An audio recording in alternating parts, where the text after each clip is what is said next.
long time ago, before Harry married the evil narcissist Meghan Markle, he and Catherine, the Princess of Wales, had a friendship that was admired by many. But when Meghan and Harry fled London for Montecito back in 2020, that closeness came to a halt. And now reports indicate that Harry and Catherine barely even make contact.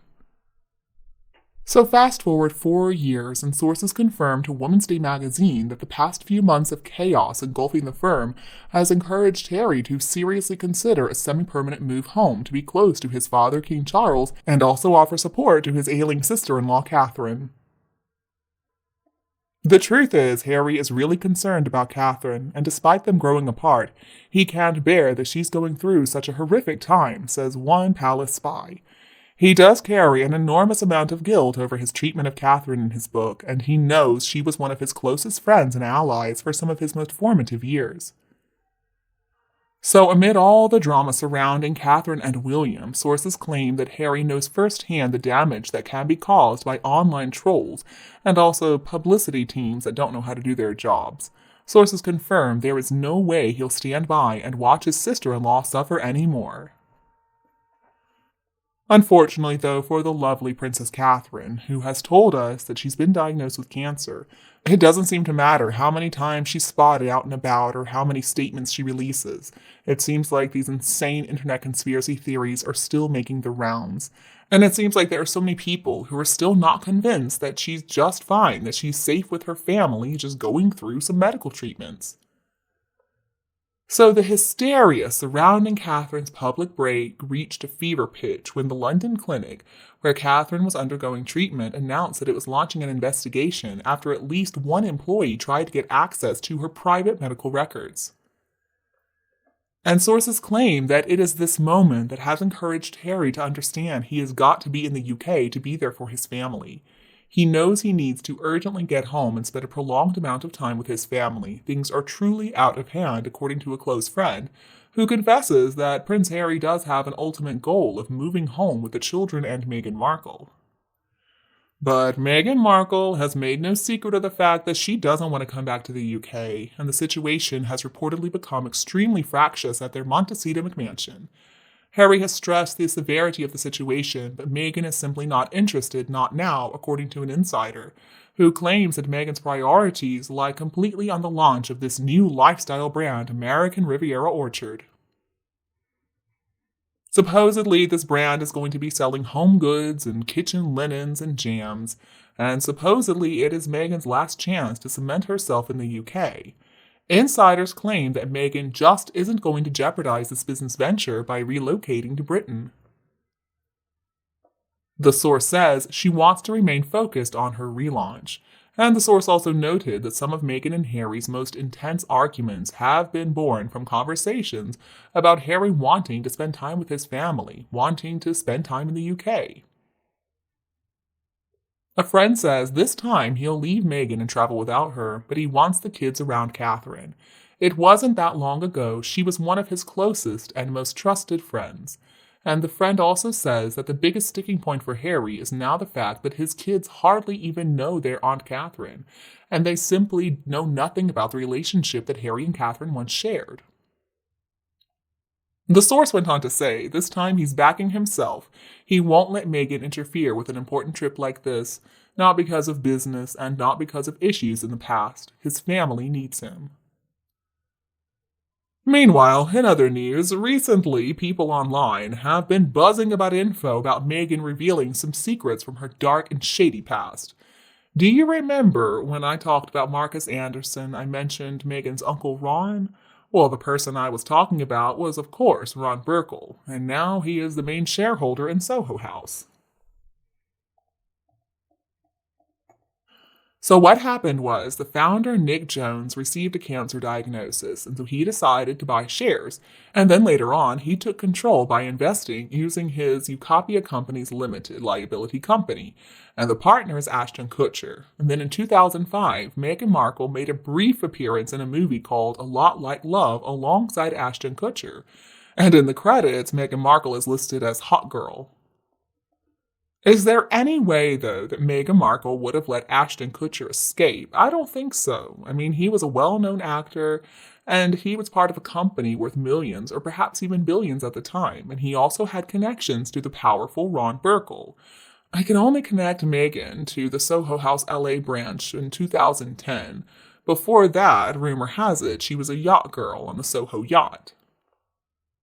So after hearing about Diddy being raided, I decided to do some of my own investigating. After all, he is pretty famous for making it by ransoming rappers with photos and videos taken without their knowledge. And some people say that he's also been involved in sex trafficking and many other shady things. So when his sugar daddy, Clive Davis, got too old for his relationship with Diddy, guess who was the next sugar daddy?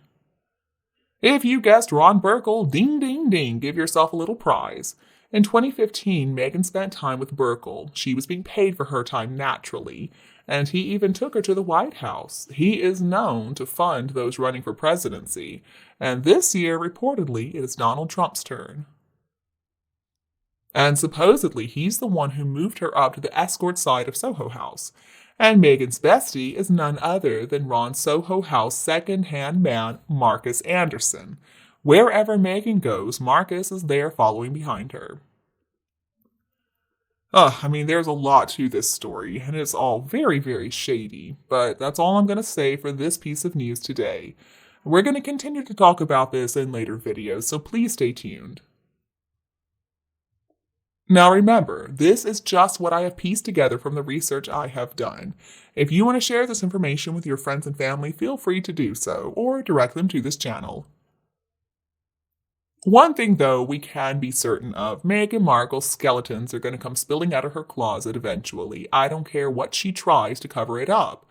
The more you try to hide something, the more likely it is that everybody's going to find out. You know that saying, if you don't want people to know, well, don't do it. Meghan Markle has a very murky past, and all her secrets are going to be exposed. I also believe that Secret Service knows all about Meghan Markle. MI5, MI6, they've also got her number. And, one question I still have is, how did they allow her to be a member of the royal family? How did they allow her to weasel her way in? It's all just strange and disturbing. With this knowledge, Harry never should have been allowed to marry her. I guess now we know why the Queen had that look of disgust on her face at the wedding. But see, folks, I think a lot of information is going to come out this year, so get ready. And I think Harry is feeling very uncomfortable right now. If they have anything on him, it's going to come out. I don't know if Meghan even realizes that, but she has offended everybody on this planet, so she better be ready. It's pretty interesting, too, to highlight more of Meghan's sketchy past. Honestly, it's so ridiculous that he was allowed to marry her. I think that was the biggest mistake that was made in this whole debacle. After Catherine, Princess of Wales, announced that she has cancer, in addition to showing her some sympathy, people were interested in Harry and Meghan's reaction when they found out the news. We already know that Harry and Meghan found out the same time as everybody else did.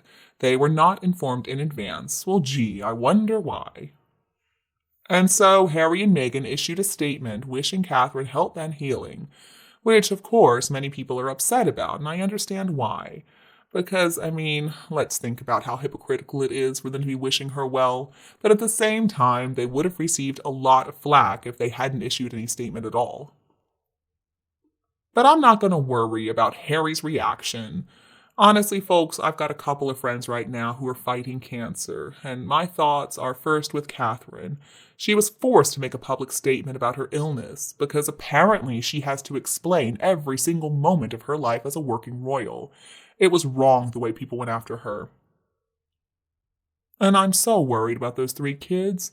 I'm sure they are so worried about their mother. I know that William and Catherine have been doing their best to reassure the children that everything's going to be fine, but still, it's just the fact that they can't understand what's really going on. And I'm sure that her parents and her siblings are worried sick, and William, I can't even imagine what he's going through right now. So actually, Catherine's cancer was discovered in a way that so many people's cancers are. I mean, that's the sad thing too, is that for so many different kinds of cancer, you basically have to do a surgery in order to discover it. You have to cut a person open. And I really hope that we can get some better testing methods, and I hope that the chemo is successful and that Catherine comes out of this stronger than ever and cancer-free. And that's something to really be thankful for. The cancer could have gone undiscovered for a lot longer, and it could have been much more difficult to effectively treat. It's important, though, that we not make this about Harry. This is about Catherine. Catherine is facing a life-threatening illness. I think that she just needs our prayers. She needs our support. Harry and Meghan certainly don't. It was offensive the way they insisted on calling her Kate, too. That's not the name that she wants to go by, and they know that.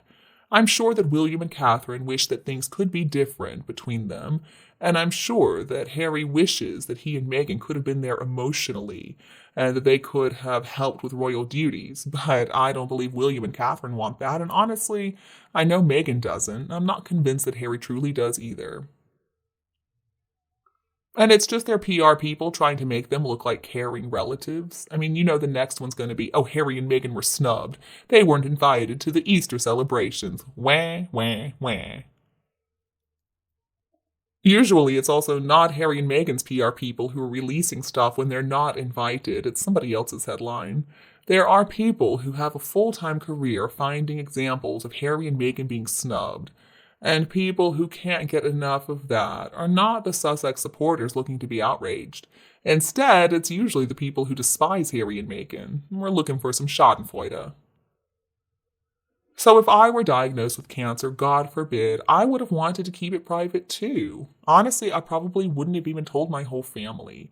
When you become a mother too, your priorities really change. So after I became pregnant, the first priority in my life was just to make sure I delivered a healthy baby. And after I managed that, then the top priority was to keep that child alive. And then right under that, to keep myself alive so that I would be there to take care of them.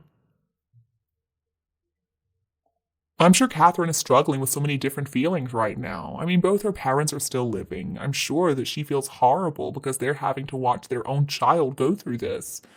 And I don't know if anybody for sure forced her to make a public statement, but I suspect there was a lot of pressure. And after getting cut open in the abdomen, we should have all been more patient. We should have been more understanding that it takes a long time to heal.